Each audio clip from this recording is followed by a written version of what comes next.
La célébration de Saint Joseph est très ancienne. Époux de la Vierge Marie, les évangiles parlent peu de lui. Ils nous disent que cet artisan de Nazareth appartient à la descendance du roi David. Le 19 mars 1479 fut instituée la fête, alors obligatoire et chômée, du patronage de Saint Joseph. Cette dernière sera remplacée par Pie XII par la fête de Joseph en tant qu'artisan, fixée au 1er mai. D'abord, c'est une journée du monde ouvrier, du monde du travail. Et j'attribue cette journée à tous ceux qui n'ont pas de travail dans le monde.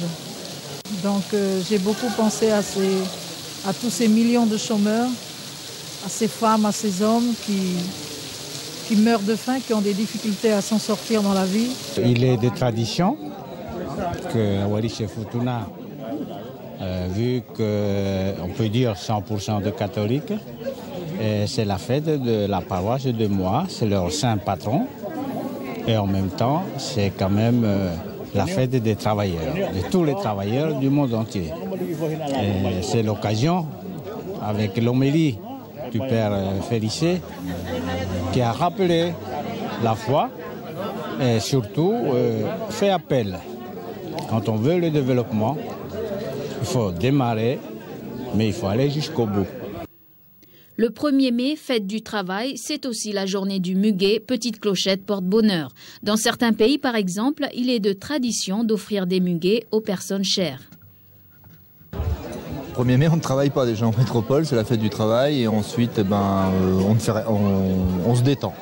Et on vend du muguet, oui. Et on offre du muguet à nos épouses. Voilà, aux personnes qu'on aime. En métropole, nous avons une messe comme chez vous ici. Et après, nous décorons les travailleurs. On leur donne une médaille de travail à certains qui ont 30 ans, 35 ans de travail, 40 ans. Sur le territoire, le 1er mai est avant tout une fête religieuse, d'où la célébration de la messe, suivie du cérémonial coutumier, puisque religion et tradition vont de pair. Pour l'occasion, le katoanga est utilisé en guise d'offrande.